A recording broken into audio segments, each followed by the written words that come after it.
오늘은 제목이 좀 깁니다. 우리 같이 한번 읽어봅시다. 시작. 멸류관의 보석같이 여호와의 땅에 빛나리. 한 번 더 시작. 멸류관의 보석같이 여호와의 땅에 빛나리로다.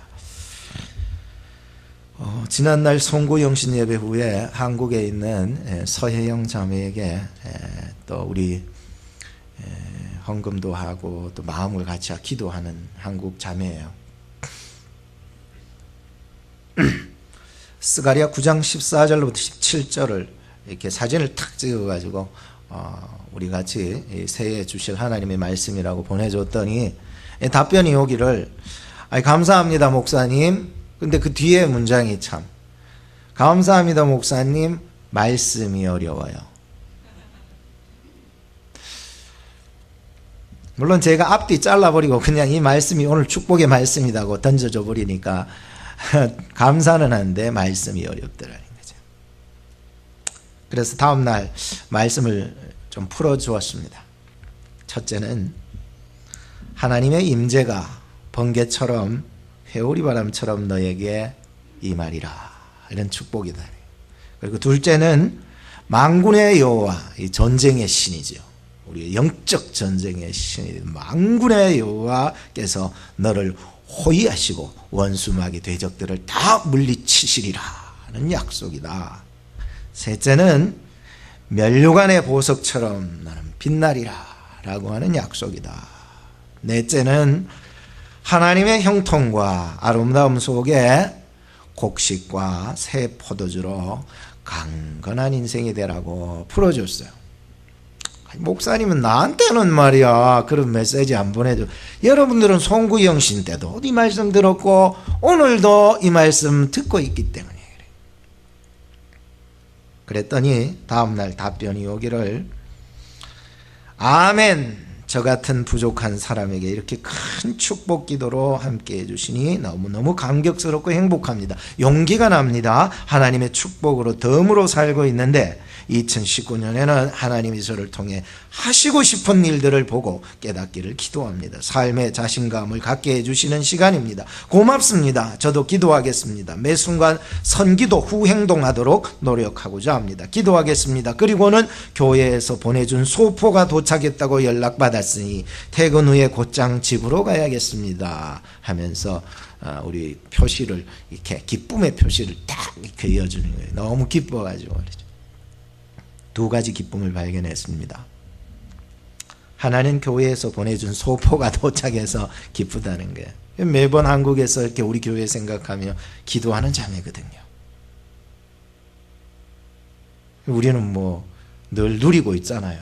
매주 말씀 듣고 주 안에 교제하고 좀 멀리 있지만 그래서 미국에서 1년에 한 번 선물을 조그만하게 준비해서 보내는데 소포가 왔다니까 얼마나 좋겠어요. 멀리에서. 두 번째의 기쁨은 바로 말씀이 깨달아질 때 그 축복이 얼마나 크고 행복하고 용기를 주는지 그 기쁨이 그 자매에게 가득 차다. 이 두 가지 기쁨이에요.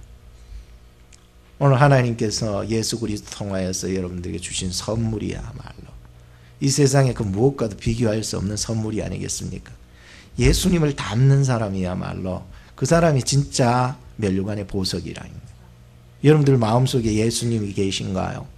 살아가면서 늘 종교적 형식적 이런 신앙생활은 있어도 예수님과 상관없는 삶을 살아가는 사람이 얼마나 많은데, 그럼에도 불구하고 오늘 우리가 예수님을 담을 수 있다는 게 얼마나 귀한 일인지요. 여러분들 속에 오늘도 예수님이 담겨져 있지 않다면 예수님을 말씀을 통해서 꼭 만나시고 담으시기를, 그래서 이 새해를 축복의 새해, 응답받는 새해, 풍성한 새해, 강건한 새해, 멸관의 보석 같은 그러한 새해가 되기를 주님의 이름으로 축복합니다. 고린도후서 4장 7절에서 10절 말씀 보면 우리가 이 보배를 질그릇에 가졌으니 이는 능력의 힘이 큰 것이 하나님께 있고 우리에게 있지 아니함을 알게 하리 함이라. 우리가 사방으로 우겨싸움을 당하여도 쌓이지 아니하며 답답한 일을 당하여도 낙심하지 아니하며 핍박을 받아도 버림받지 아니하며 거꾸로 뜨림을 당하여도 망하지 아니하고 우리가 항상 예수 죽인 것을 몸에 짊어지면 예수의 생명도 우리 몸에 나타나게 하려 함이라. 여러분들 잘 어렵지만은 예수를 닮는 사람에게는 예수 그리스도와 함께 죽지만, 죽는 고난도 있지만 반드시 거기에는 영원한 생명이 있기 때문에 다시 사는 역사가 있다. 오뚜기와 같은 거예요. 오뚜기와 같은 탄력성이 있어요. 죽는 것 같은데 살아나잖아요. 놀라운 일이죠. 누가? 예수 그리스도를 닮은 사람 말이에요. 참 올 한 해에도 작년에는 죽을 일들이 많았지만 원래는 사는 역사들이 많기를 주 이름으로 축복합니다. 사는 역사들이란. 왜? 예수를 담고 살기 때문에, 예수를 내 속에 담고 있는 그런 삶이기 때문에 그런 거예요. 찬송가 144장에 보면은 예수 나를 위하여 십자가를 질 때 세상 죄를 지시고 고초당하셨네. 예수 나의 죄를 위하여 보배 피 흘리니 죄인 받으소서. 여러분, 이 세상에서 진정한 보배가 예수 아닙니까? 예수 없는 내 보배는 가짜예요.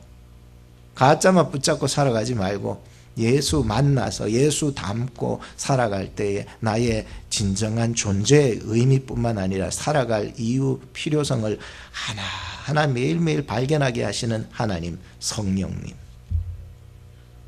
오늘 말씀 속에서도 이러한 하나님의 말씀이 좀 깨달아져서 예수 만나서 기쁨이 넘쳤으면 좋겠다. 어떤 꽃집 하는 할머니가 계셨는데 늘 밝은 모습으로 웃으셔요. 그래서 그 건물 주인이 와가지고, 아니 할머니는 이 꽃집을 이렇게 세뇌가지고 운영하면서 왜 그렇게 웃고 있느냐는 거예요. 그러니까 할머니가 하시는 얘기가 말이에요. 내가요 지금까지 살아왔는 거 다 염려 걱정 다 헤아려 보면은 트럭으로 100트럭을 실어가지고 나른다 해도 부족할 겁니다. 그런 거예요. 그럼 어떻게 그렇게 매번 웃고 다니십니까? 라고 건물주가 물었습니다. 그러자 이 할머니가 하시는 말씀이, 나는 예수님께서 나를 위해서 죽으신 3일을 생각한다는 거예요. 어렵고 힘들고 고난되고 염려되고 걱정날 때에 예수님이 나를 위해 십자가에 못 박혀 달려 죽으시고 죽으신 그 3일을 생각한다는 거예요. 그리고 3일 동안 기도하며 기다리며 기대하는 거예요. 그러면 하나님이 뭘 줄까? 3일 딱 지나면 그 다음에 해가 뜬대요. 기쁨이 찾아오는 거예요. 얼마나 감사한지요. 감사한지. 한 해가 시작되었습니다. 저를 한번 따라해 주시기 바랍니다. 항상 기뻐하라. 쉬지 말고 기도하라. 그 다음 뭐게? 안 가르쳐줘도 잘하는데 안 해요. 그것들을. 이거는 그냥 명령이고 해야 되는 거예요. 그냥 뭐 이렇게 타자 계산을 하는 게 아니에요. 항상 쉬지 말고 범사에, 이게 하라는 거예요. 어려움이 있고 힘든 일이 있어도 그때 예수님을 생각했던 그 3일을 생각하면서 그렇게 하라는 거예요.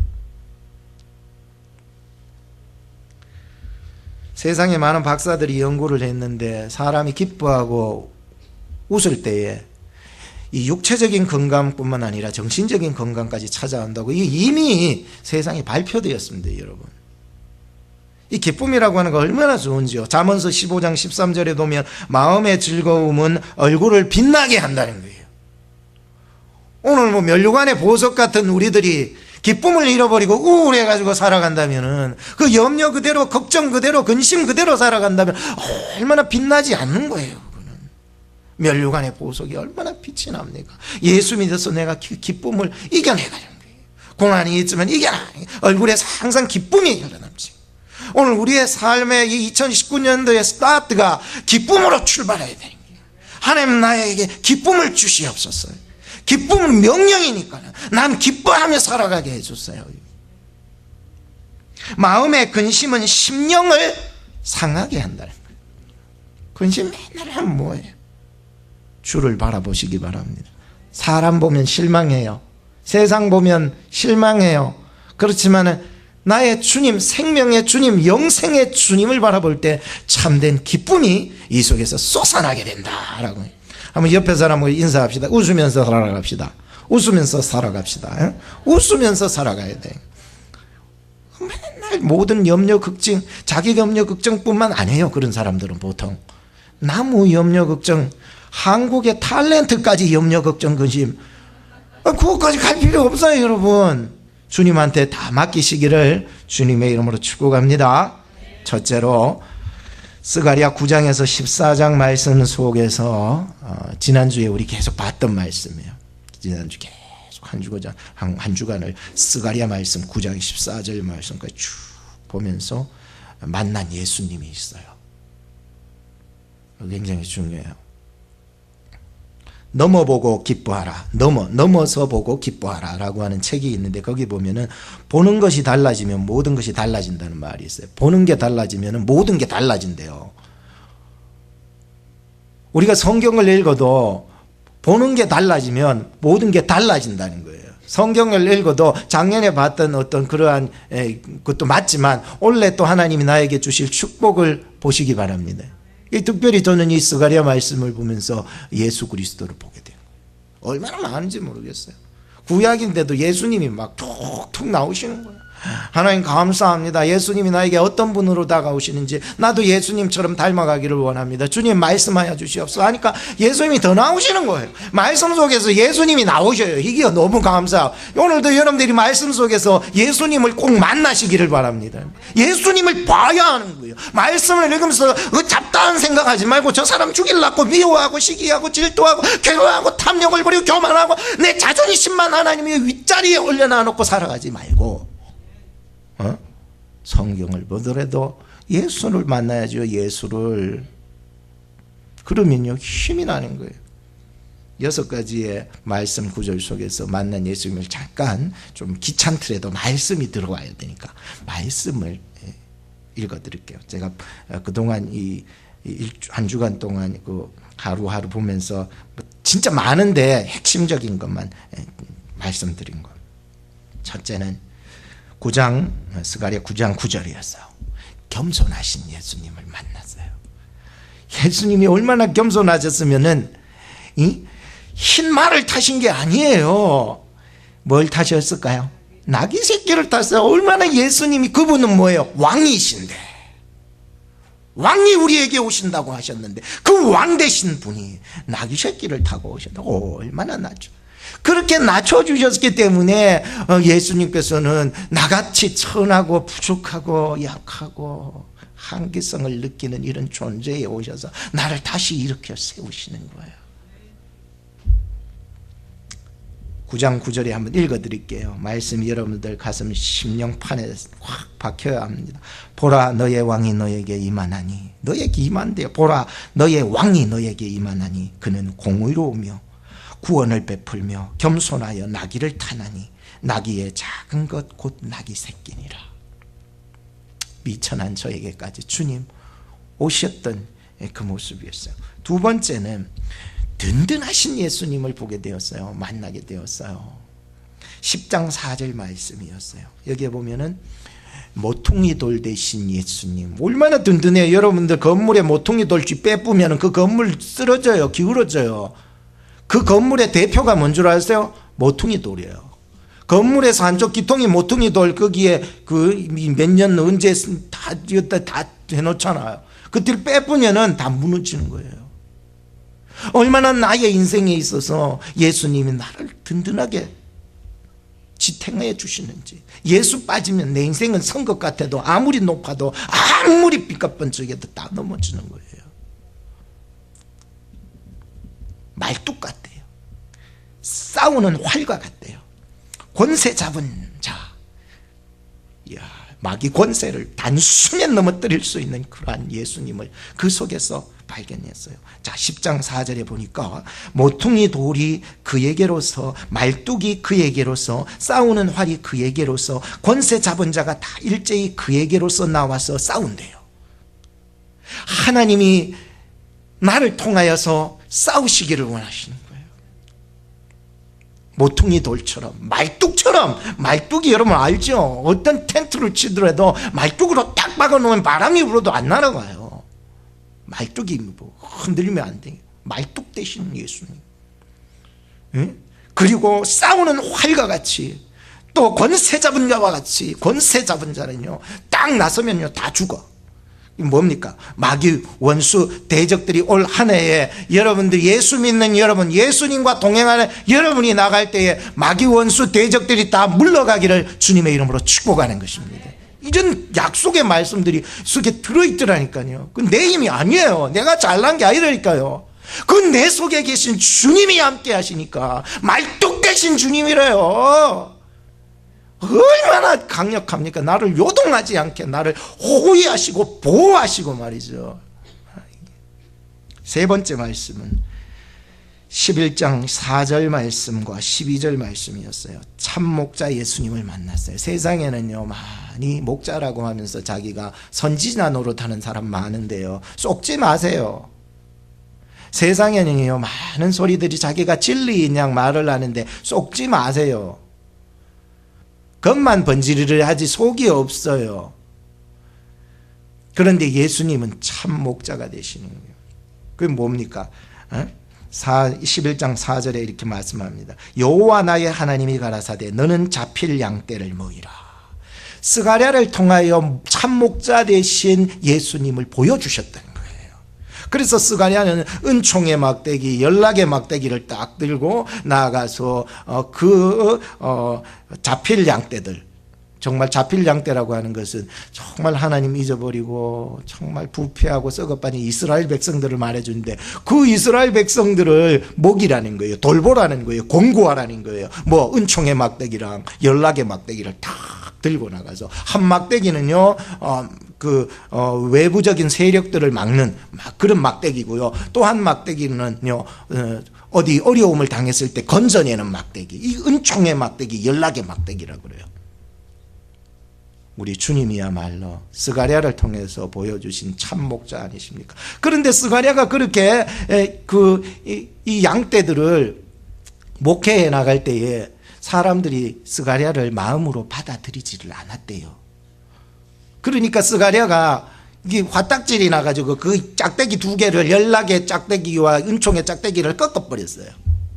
그리고는 풍자적으로 얘기했어요. 그러면 나의 이 하나님의 뜻을 받들어 하는 이 목회가 너희들에게는 얼마의 가치가 있느냐. 그랬더니 사람들이 그 가격을 매기기를 은30에 매겨버렸다는 거예요. 하나님의 말씀이 가격에 매겨지는 게 아니에요. 예수님이 가격에 매겨지는 분이 아니에요. 그런데 어리석은 대제사장들과 서기관, 장로, 바리새인들, 이 무지한 무리들이 예수님을 은30에다가 그냥 가격에 매려가 팔아버린 거예요. 그게 악이용된 사람이 가룟유다고요.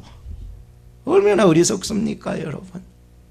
오늘 우리는 과연 예수님을 얼마의 가치로 매길 수 있습니까? 라고 질문을 던져보게 되었습니다. 주님, 나에게는 예수님의 가치가 얼마입니까? 하나님의 말씀의 가치가 얼마나 됩니까? 라고 질문을 던집니다. 이거는 세상의 어떤 보여지는 물질의 가치하고는 견줄 수 없어요.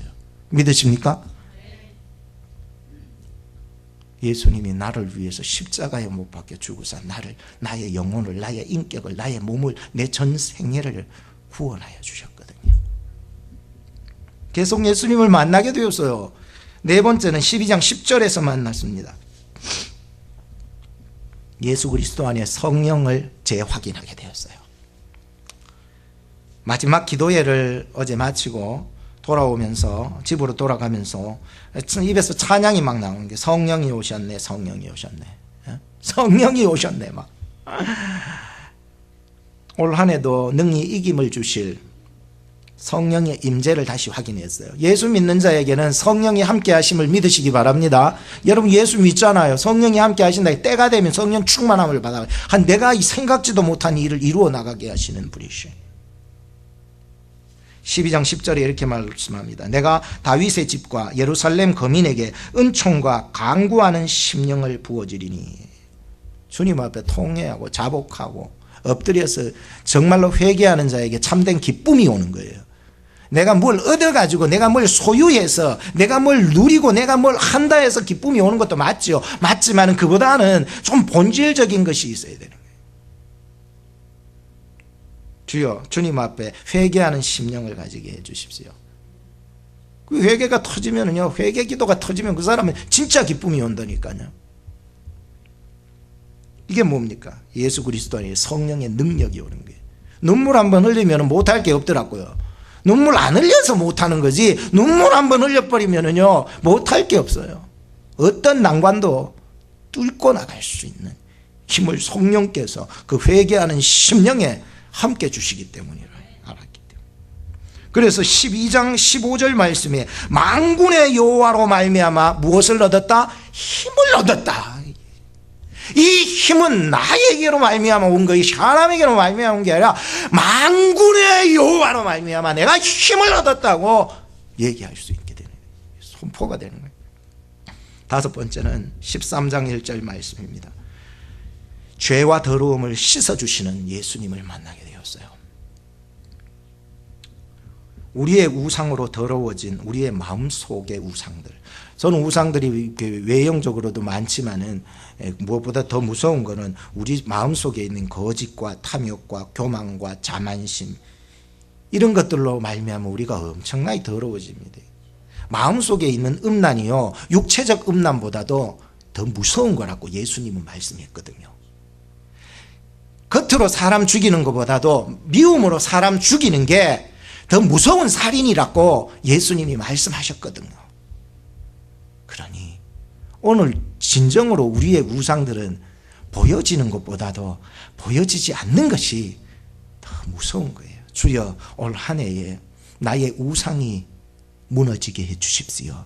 내 마음속에 거짓과 내 마음속에 탐욕과 내 마음속에 교만과 내 마음속에 하나님보다 우위에 있는 그 자존심이 무너지게 해주세요. 예수님은 나를 위해서 왕 되신 그분이 저주를 받으시고 능욕을 받으셨다는 거예요. 나는 못 받는 거예요. 능욕을. 나를 감히 능욕을 해, 능멸을 해, 이놈의 새끼 내가 너 죽여버린다 보복을 하지. 그때 예수님을 생각할 수 있는 시간이 필요한 거예요. 마지막 여섯 번째는 14장 7절 말씀이었는데, 참빛 되신 예수님을 만나게 되었습니다. 우리는 살아가면서 거짓된 웃음이 있습니다. 가증스러운 웃음이 있습니다. 웃고 싶지 않은데도 웃어야 될 일들이 너무 많습니다. 그런 웃음이 아닙니다. 세상이 주는 기쁨, 그런 거는 전혀 다른 영원한 기쁨. 그래서 기도회를 다 마치고 어제 돌아가면서 설교문을 집에서 또 보는 거예요. 설교문을 보면서 깨달았어요. 성령의 증거는 기쁨이다. 기쁨이라. 분명히 우리로 하여금 우울하게 만드는 것은 우리를 함정에 빠뜨리는 마귀의 계획이라는 거 알았어요. 그래서 다 어제 밤에 또 집에 가서 설교문을 보면서 깨달았어요. 하나님 감사합니다.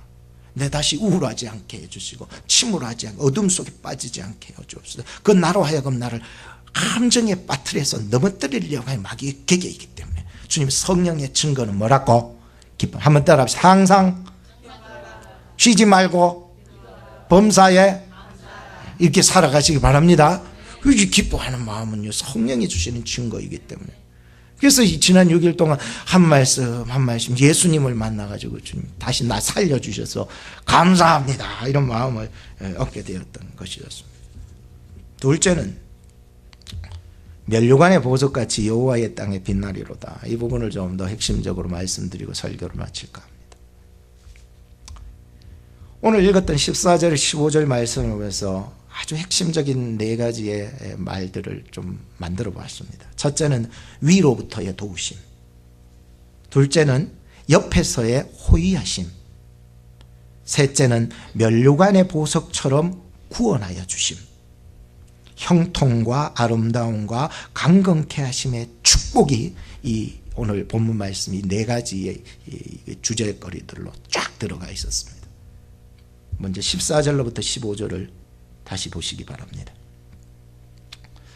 여호와께서 그 위에 나타나서 그 위에서 나타났대요. 여호와께서 그 위에 나타나서 그 살을 번개같이 쏘아내실 것이며 주 여호와께서 나팔을 불리시며 남방 회오리 바람을 타고 행하실 것이라. 15절에 만군의 여호와께서 그들을 호위하시리니 그들의 원수를 삼키며 물맷돌을 밟을 거며 그들이 피를 이게 원수 대적마귀들이죠. 그들이 피를 마시게 된대요. 즐거이 부르기를 술 취한 것 같이 할 것인즉 피가 가득한 동이와 같고 피 묻은 제단 모퉁이와도 같을. 그러니까는 완전히 하나님께서 처단해 버리신다라고 해석하면 좋을 것 같습니다. 성경을 늘 읽어가면서 제일 기억에 남는 두 가지 전쟁이 있었어요. 첫 번째 전쟁은 아말렉 전쟁이었어요. 희한한 전쟁이에요. 신기했어요. 아말렉이 수많이 쳐들어왔는데 이스라엘 백성들이 덤벼야 되는데 이게 뭐 압니까? 사실 이스라엘 백성들은 당나라 군대나 똑같은데. 그러니 근데 모세가요 산으로 올라가서 기도하는 거예요. 여호수아는요 또 적진 속으로 가서 사람들을 모아서 싸우는 거예요. 근데 희한한 거예요. 모세가 손을 들기만 하면은 누가 이기겠게? 이스라엘이 이기게? 아말렉이 이기게? 이스라엘이 희한하더라니까요. 나는 그 전쟁을 잊을 수가 없어요. 어떻게 이런 전쟁이 세상에 있을까? 어떻게 모세가 손을 들고 이렇게 하나님 앞에 손을 들기만 해도 어떻게 이스라엘이 이기고 아말렉이 질까? 손을 이렇게 힘들 사람인지라 모세도 신은 아이끼네. 사람인지라 손이 내려와요. 무거워. 여러분 손 들고 1시간 있으라가면 옛날에 눈물만 뚝뚝 흘렸잖아요. 너무 힘들어서 아파서. 그러니까 이게 내려오는 게 내려오면. 그럼 또 누가 이겨요? 이스라엘에게 아말렉이 이겨. 아말렉이 희한하잖아요. 이 전쟁이 무슨 놈의 전쟁이. 여러분 이 사건을 지금 옛날 동화 얘기로 듣지 마세요. 하나님은 살았까 그 사건을 대대에 알리라고 말씀해요. 그래서 여호와 니시라고 그래요. 정해버린 거예요. 그 지경을 여호와 니시라고. 하나님이 깃발 꽂아버리고 승리를 해버렸다는 거예요. 대대에 알려버렸다는 거예요. 책에 기록해서 대대에 알리라고 했던 사건이에요. 그게 놀라운 사건이거든요. 그 이스라엘 백성들은 그 전쟁 이야기만 들으면요 막 가슴이 뭉클하는 거예요. 기도해야 되나 말아야 되나? 기도해야 된다. 앞에 있는 리더들이 더 기도해야 되나 말아야 되나? 기도해야 된다. 리더들이 다 죽어버려. 구역장들이 다 죽어버려. 누가 손이 무고 물러나라. 연약함 한계성. 그럼에도 불구하고 하나님 오늘 다시 내가 이 말씀 속에서 다시 힘을 얻겠습니다. 다시 기도하겠습니다. 이런 마음을 가져야 되지 않겠냐는 거예요. 가져야 된다 이거는. 그래야 여러분들이 이 구역이 살고 여러분들의 기관이 살고 여러분들이 담당하고 있는 자녀들이 사는 거예요. 여러분들이 기도 손 놔보면은 자녀들이 죽어가요. 아버지가 기도해야죠. 어머니가 기도해야죠. 하나님 원래는 정말로 기도하며 살아가게 해주세요. 내가 기도만 하면요 누가 도우셔요? 하나님이 어디서? 하늘에서 도우신다는 거예요. 사람이 아무리 노력해서 얻은 결과가 있어도 하늘에서 허락지 아니하면은 다 헛수고가 돼버리는 거예요. 너의 세우는 것이 다 헛수고가 돼버리는 거예요. 하나님이 도와주시는 자들, 하나님이 내 백성들의 머리 위에 손을 들이우고, 우리 스가랴 말씀에 있잖아요. 오늘 다 보진 않았지만 하나님께서 위에서 도우시는 은혜가 있어야 돼요. 또 하나의 사건은 아람 전쟁이었는데, 아람 나라가 수많은 군대들을 모으고 엘리사 하나 죽이려고 찾아온 사건이었어요. 엘리사 하나 죽이려고 엘리사가 뭐가 대단하다고? 엘리사는 대단했어요. 기도하면 보였어요. 그러니 아람이 막 쳐들어와도 도저히 이스라엘 백성들을 물리칠 수가 없었어요. 미리 가서 막 다 막아버리기 때문에. 그러니 이 아람 왕이 누구를 잡아 죽이면 돼요? 엘리사를 죽이면 되는 거예요. 그래서 수많은 말과 병거들과 군인들을 쫙 엘리사 하나 죽이려고 그 동네 성을 다 둘러 진을 치는 거예요. 그때 이 엘리사의 종이요 벌벌벌 떨었다잖아요. 막 이제 죽었다, 이제 우리는 끝장났다라고 생각했을 때에 이 엘리사가 하나님, 이 종의 눈을 열어보게 하옵소서. 이 종의 눈이 열려가지고 보는데, 이야, 엘리사 뒤편의 산에 불말과 불병거들이 쫙 깔려버렸어요. 세상에, 이거는요, 세상에 어떻게 표현할 수가 없어요. 아람의 군사들, 군병들이 전혀 비교가 될 수 없을 만큼의 불말과 불병거들이 쫙 있는 것이 보게 돼요. 하나님, 저들의 눈을 멀게 해 주십시오. 보니까 거기에 찾아왔던 포위했던 그 아람 군사들의 눈을 다 멀어버리게, 이리 끌려다니고 저리 끌려다니다가 자기 나라에 돌아가 버리고, 하나님이 역사해 주시고 하나님이 보호하신 게, 하나님의 백성들을 하나님이 호의해 주시고 지켜주신다는 말씀을 알았어요. 오늘 말씀합니다. 여호와께서 그 위에 나타나서 그 화살을 번개같이 쏘아내실 것이며, 주 여호와께서 나팔을 불리시며 남방 회오리 바람을 타고 행하실 하나님이 행하신다는 거예요. 만군의 여호와께서 그들을 호위하신, 내 백성들을 호위하신대요. 그들이 원수를 삼키며 물맷돌을 밟을 것이며, 그들이 피를 마시고 즐거이 부르기를 술 취한 것 같이 할 것인즉 피가 가득한 동이와 같고 피 묻은 제단 위에 모퉁이 돌과 같게 그들을 만들어 버리시게 되는 그러한 능력을 주신다고 말씀하고 있기 때문이었어요. 16절과 17절 말씀을 마지막으로 보겠습니다. 우리 같이 한번 좀 읽어봤으면 좋겠습니다. 시작. 이날에 그들의 하나님 여호와께서 그들을 자기 백성의 양떼같이 구원하시리니 그들이 면류관의 보석같이 여호와의 땅에 빛나리로다. 그의 형통함과 그의 아름다움이 어찌 그리 큰지, 소년은 곡식으로 강건하며 처녀는 새 포도주로 그러하리라. 강건하리라. 똑같이, 앞에 하고 똑같이 강건하리라. 소년 나오고 소녀 나오고, 이게 뭡니까? 모든 백성들을 의미해 주고, 내 백성들, 모든 백성들로 하여금 강건하게 해주리라. 곡식으로, 새 포도주로, 형통하게, 아름답게 하나님이 여기시는 내 백성들. 작년 한 해에 저의 개인적인 두 번의 위기가 있었습니다. 누구나 살아가면서 뭐 그거는 그 사람의 성향이나 어떤 그 한계성에 따라서 느껴지는 것은 다르지만은, 그래도 저에게는 두 번의 위기가 있었습니다. 그런데 하나님께서 나의 교만과 자존심을 꺾으시고 구원해 주셨어요. 너무 감사해요. 이런 위기가 지날 때마다요, 제가 느끼는 게 한 가지 있어요. 하나님께서 나를 더 성숙하게 성장시켜 주시는구나. 마치 면류관에 뭐와 같이, 보석과 같이 그때서야 하는 거예요. 그 위기를 잘 인내하며 기도하고 기다리고 기대하다 보면 하나님이요, 반짝반짝하는 기쁨을 주시는 거예요. 너무 감사한 거예요. 그냥 하나님 앞에 또 무릎 꿇는 거, 하나님 또 나에게 올 한 해에 위기가 없으리라는 보장은 못해요. 반드시 또 위기가 올 거예요. 그러나 그 위기를 하나님은 구원하여 주시는 하나님이시기에 하나님, 그때 나를 잊지 마옵소서. 이번에 스가랴서를 신년의 말씀으로 연구하고 또 설교하면서 개인과 교회와 사회를 두고 기도를 했습니다. 이 땅에 빛이 드러나고 이 땅에서 정말 강건함이 나타나야 되는데, 점점 세상을 볼수록 점점 세상은 어두워져만 가는 죄악과 더러움과 교만과 탐욕과 자기의 자존심, 하나님보다 높이 있는 그 모습을 볼 때마다 참 우울해지는 거예요. 하나님, 이 땅에 빛이 드러나게 하옵소서.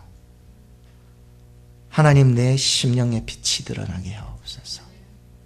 하나님, 우리 가정에, 우리 교회에, 여러분들 모든 사업장에, 이 사회에, 오클라호마에, 온 미주에, 한국에, 전 세계에 하나님의 빛이 들어오게 하옵소서. 주여, 우상이 끊어지게 하옵소서. 마음의 우상이 끊어지게 하여 주시옵소서. 그래서 하나님의 백성들이 이 땅에 보석처럼 반짝반짝 빛내, 옆에 사람한테 마지막으로 인사하고 기도합시다. 당신은 보석처럼 빛나고 있습니다.